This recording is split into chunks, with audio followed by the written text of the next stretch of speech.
I'm actually going to focus on maintaining your stress level and keeping it lower. Imagine that this bag right here, it's so full, it's so heavy. Imagine this is your stress level right now. It's about an 8 or a 9. Some of you could be about a 10. I hope in this short time that we can actually get that stress level down to about the average. I surveyed about 35 different people, and when I found out that the average stress level is 6.7, which is relatively moderate stress, but I would actually like to have that lowered. The average number of credits is 13.4.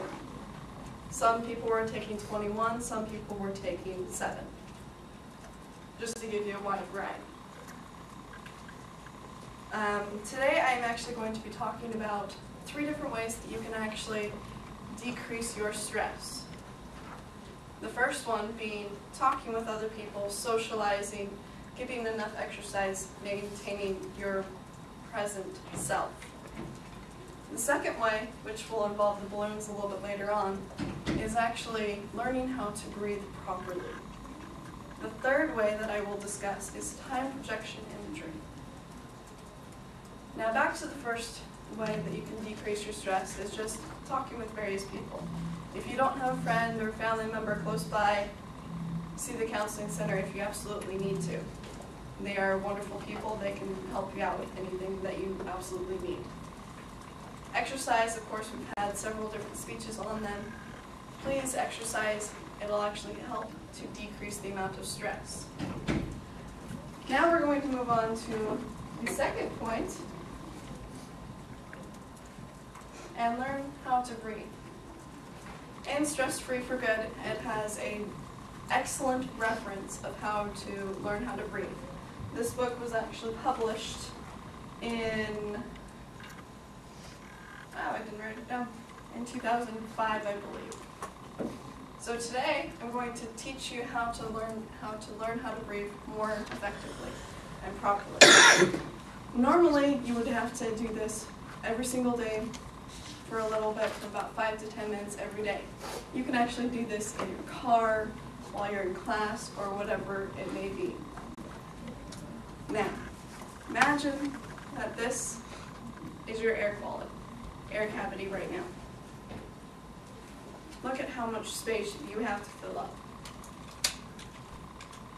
This is your mouth. I want to show you the way that you can actually not have so much noise, so it will decrease the amount of noise in here.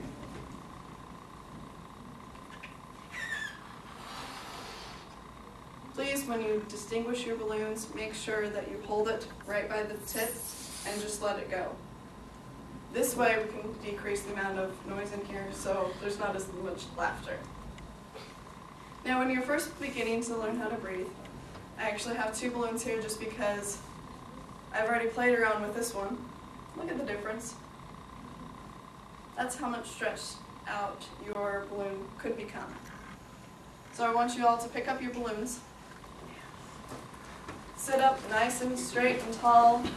Make sure that your shoulders are lined up so that you have this imaginary string attached to the crown of your head, where it's actually being pulled up. Now, breathe out all of your air. Get rid of it. Breathe in very, very slowly. And then blow out through the balloon.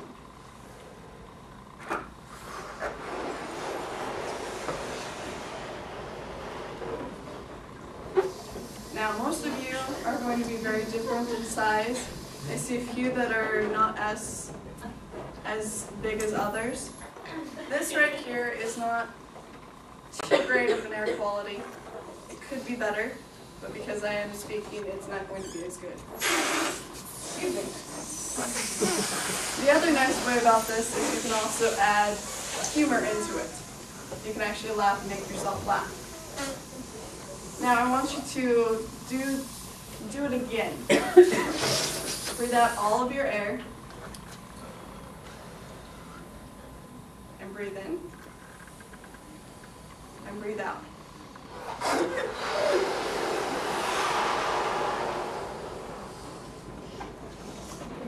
As you can see, some of you have excellent air quality. Some of you, I would suggest, please work on this every single day for 5 minutes. You don't even need to have a balloon. This is just used for demonstration purposes only.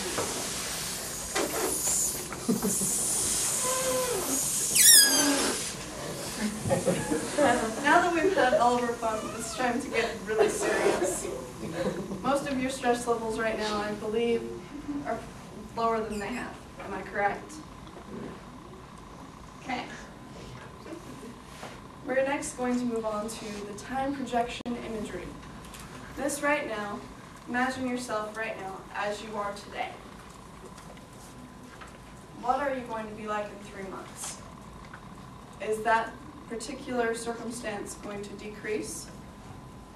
Then imagine it in 6 months, then in a year, then in 2 years.